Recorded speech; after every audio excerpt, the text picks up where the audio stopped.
began sworn in as the governor of Imo State in January 2020. One of the major focus of the Uzodinma-led administration is the delivery of quality and affordable healthcare to the people of Imo State through the primary to the tertiary healthcare. This zeal to provide quality healthcare to the people was one of the main reasons Imo didn't suffer a heavy casualty during COVID-19 era.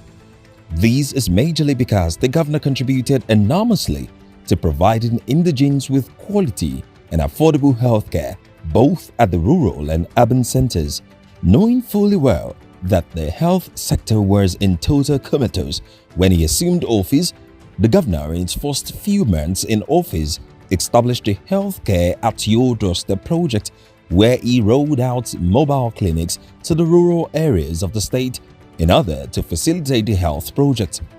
The governor went ahead to procure 10 mobile clinics to handle immediate primary healthcare in the rural areas.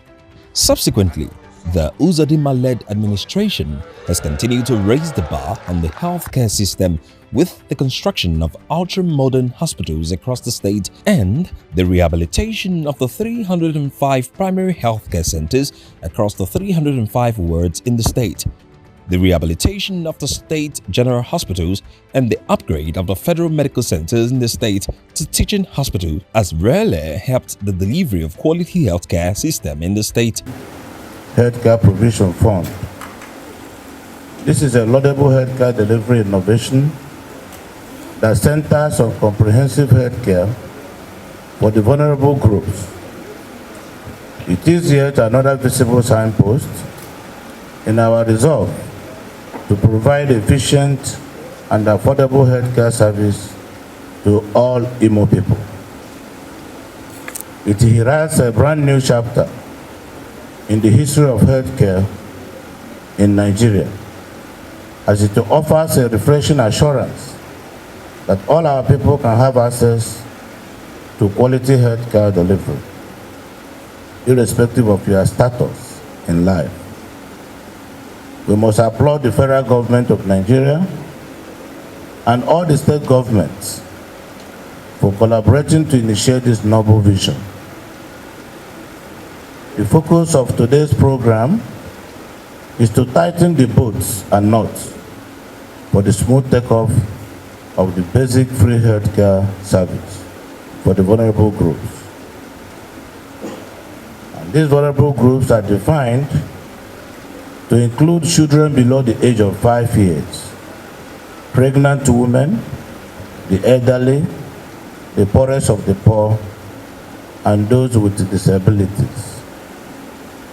I will recall that the concern of my administration for these engendered groups, particularly children under the age of 5 years, was captured in my manifesto and my maiden broadcast to Imo people. This flag of therefore marks a bold step in the actualization of our administration's burning desire to cater for the health care needs of the vulnerable. It gives practical expression to our determination to reposition healthcare delivery in the state through our shared prosperity agenda encapsulated in our 3R mantra of rehabilitation, reconstruction, and recovery. That desire also informed our zeal in launching the mobile clinics that tour around the rural areas to treat the poor and the vulnerable free of cost. The Imo State Healthcare Insurance Agency, created by Law Number 4 of 2018, has provided a legal framework for the implementation of this creative healthcare delivery scheme in the state. The federal government has also, through the National Healthcare Act 2014, established the Basic Healthcare Provision Fund to cater for the enrollment of vulnerable persons, covering children under 5 years of age, pregnant women, the elderly, persons with disabilities, and the poorest of the poor in our society. These groups are the beneficiaries of the Basic Healthcare Provision Fund. The package will be accessible through the 305 primary healthcare centers in all the INEC wards in the state. IMO State health sector is actually working hard, and all thanks to His Excellency, because when he came on board, his primary target is to improve the health services that we give from the grassroots, that's the primary health centers, to the tertiary institutions, and he has not stopped supporting what we are doing. We came in to see almost a comatose health sector, and the demand was to make sure that the health sector starts moving as it ought to be. And we started off with not just infrastructural renovations, but also service delivery. Any health sector, any health facility without service delivery, no matter what you have, is null and void. So we've been able to make sure that our health sectors, our health facilities are working. We started with renovation of 305 primary health centers in 305 wards, and then our general hospitals, and then the other health facilities that we've had. And since then, it's been work in progress. Health facilities, we go from the primary health centers, all the PACs at the grassroots, then we get to the secondary healthcare facilities, the general hospitals, and then we get to the tertiary health facility where you have the state specialist hospital and the IMO State University teaching hospital. You will notice that just at the end of last tenure, we had 3 new ultra-modern general hospitals that were commissioned by His Excellency the Governor, and they are working very well. The one at Oru East, the one at Ohajebema, and the one at Ogota, they're all working very well, added to the other ones that we have. If you go to the General Hospital Awa Mama, we have even a new facility that has come up there. The Mother and Child Hospital has just been built there and will soon be commissioned. And then the old General Hospital is still working. Then when you now come to the tertiary, look at the IMO State Specialist Hospital that has turned into being a center hub in the southeastern Nigeria for neurosurgery. These are all things that have been done within this period that His Excellency had come. And this is still work in progress. We are not letting ours down. The IMO State University Teaching Hospital is coming up. We are building a cardiothoracic center at the IMO State University Teaching Hospital. So a whole lot of work is going on. Not only that, there has also been reduction of maternal mortality and neonatal mortality rate in the state. All these have continued to elicit positive actions and responses from various quarters. Only recently, in a report of investigation carried out by a policy and data collection company, StatiSense, it was discovered that only 12 states in Nigeria are operating more than 1,000 health facilities. Among the 12, only IMO operates more than 1,000 health facilities in the entire southeastern South-South state.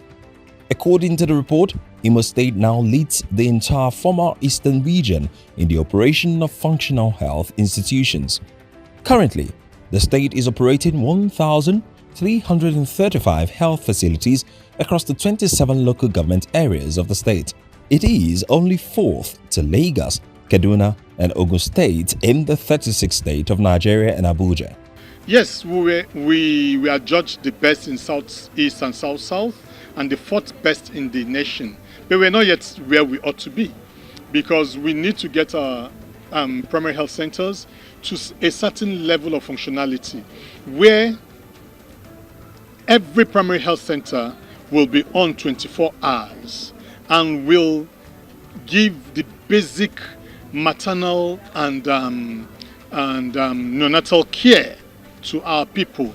In order to have easy access to these facilities, the Uzodinma-led administration has also put in place quality health assurance scheme for indigents of the state, especially the vulnerable ones and civil servants, to access quality healthcare delivery from primary healthcare centers and state hospitals which no doubt has increased activities in these health centers. The IMO State Healthcare Insurance Agency, created by Law Number 4 of 2018, has provided a legal framework for the implementation of this creative healthcare delivery scheme in the state. The federal government has also, through the National Healthcare Act 2014, established the Basic Healthcare Provision Fund to cater for the enrollment of vulnerable persons, covering children under 5 years of age, pregnant women, the elderly, persons with disabilities, and the poorest of the poor in our society.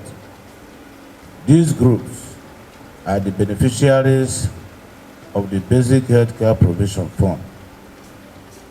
The package will be accessible through the 305 primary healthcare centers in all the INEC wards in the state. The centers will serve as the platforms through which the vulnerable groups can access free medical care services under the fund.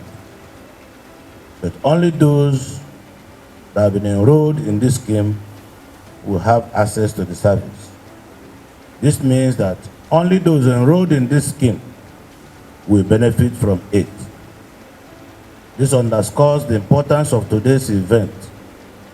It signals the official flag-off of the commencement of the enrollment exercise for the beneficiaries of the scheme. Hereafter, the enrollment exercise will continue in all the local government areas of the state.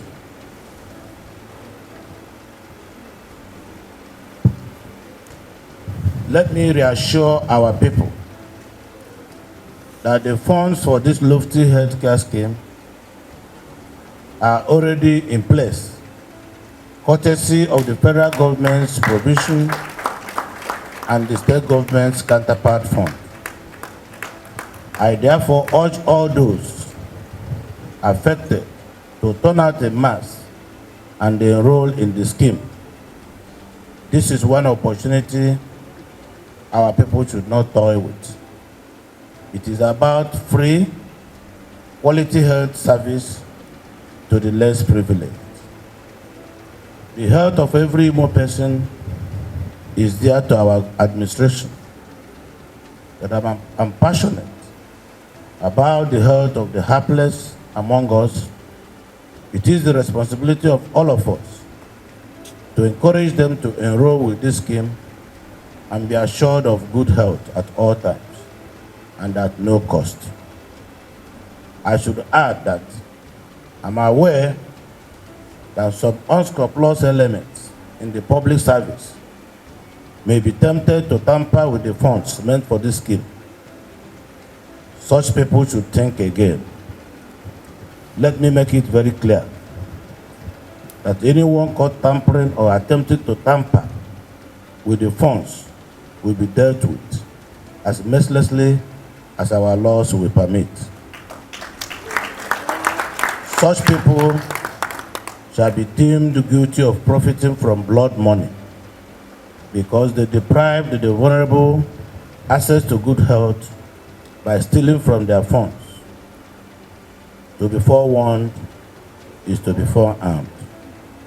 On this note, I gladly flag off the enrollment exercise.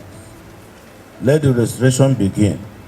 This health center where we are is one of the health centers that is providing basic healthcare provision fund services to people, making sure that there's access to healthcare into all Nigerians, and our vulnerable individuals, pregnant women, under 5 children have access to care. The health insurance agency in Imo State has been doing its best. In fact, we have record of reduced maternal mortality rate, because even that woman who is in the village who cannot provide the fee for cesarean section can now get into, from the primary health center, can now be referred to a secondary care facility for cesarean section. So things are happening, and it's still work in progress for us. If you reach to the grassroots now, you'll see that many primary health centers are working. That they are functional, unlike the way we met them. And the fact that the health insurance are referring patients to them. It's keeping the primary health centers on their toes, and they are working, and you can see the result, because the maternal mortality and infant mortality, they are all going down. So this shows that primary health centers are working in Imo State. In sustaining these feats, the Imo State government has continued to train frontline health workers in the state on clinical competencies to improve health outcomes. Today we have come to retrain you on what you already know. But this training is going to be an integrated training. And it is a very critical component of achieving our universal access to health care. It is also very important in reducing maternal and infant mortality rates in our states. It is also very important in improving the overall health outcome of Imo State and indeed Nigeria. Try to open the mouth and check, but do not put your hand so the person does not bite. Once you do that, and you are sure there is no thing blocking the airway, they are doing that the head is shifting. Be careful of them. We are here today to train on basic life support, emergency response. So we are privileged to have the Health Emergency Initiative. It's an NGO that came to help us in this state to learn about the skills, what to do when you meet an emergency. We are privileged, as I said, because we have the director is from Imo State. He's been doing this in other states like Lagos, Kaduna, and he decided to bring this good news home. So we are glad that he is here. And after here, we are going to train the people at the grassroots so that when somebody meets an emergency, be it accident or burn or collapse, they will know what to do while they wait for to take the patient to the hospital. It's not, these days there is a culture of selfie. People videoing and taking photos of an incidents when they are supposed to be helping the patient to be alive. So this is what we are doing, and it's very important. And I'm hoping that this will impact in the lives of Imolites. Things that can easily be taken care of. They are training state trainers that will also train other frontline health workers in being handy during accidents, during emergency cases. They are learning cardiopulmonary resuscitation.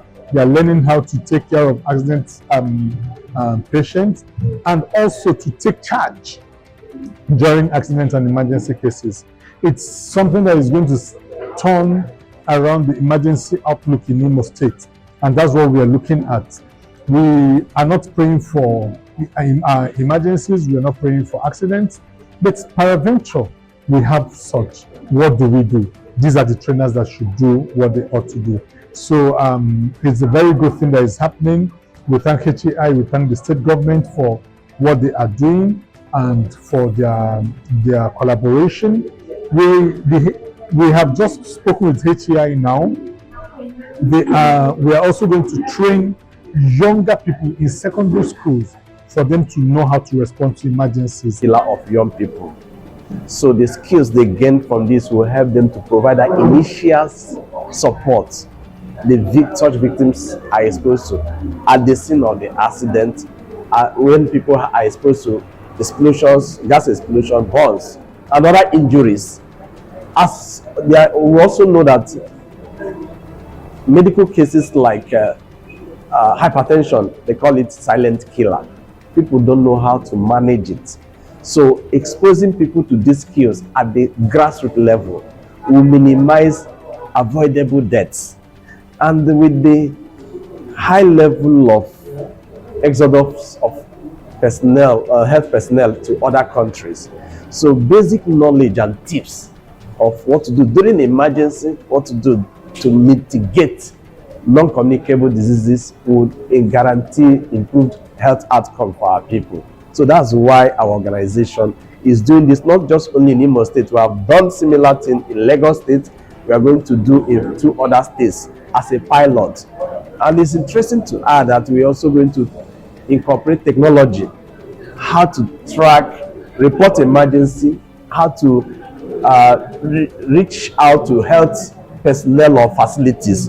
All that will be in the mobile application we are building for this sake. The past 5 years under Governor Hope Uzodimma's administration have marked significant strides in Imo State health sector, with the revitalization of primary health care center, the upgrading of hospitals, and the introduction of modern medical equipment. Access to quality healthcare has improved for many residents. The administration's focus on maternal and child health, alongside initiatives aimed at combating various diseases and ailments, demonstrates a commitment to public health. Despite challenges, these efforts have laid a strong foundation for future growth and sustainability in healthcare delivery, positioning Imo State as a model for health sector reforms in Nigeria. Imo, a land blessed with rich traditions and virtues passed down by our forefathers, embedded in love, hospitality, and unity. Today, under the leadership of Governor Hope Uzodimma, these values are guiding our path to a brighter and prosperous future. Let us support Governor Uzodimma's efforts to transform Imo into a safe and prosperous state. Say no to banditry, cultism, violence and crime. Reject drugs, embrace peace and love. Pay your taxes, obey the law, and contribute to the growth of our state. Imo is our own. Let's make it better. Together, let's build an Imo of our dreams where peace, love, and prosperity reigns. This message is brought to you by the Ministry of Information, Public Orientation and Strategy.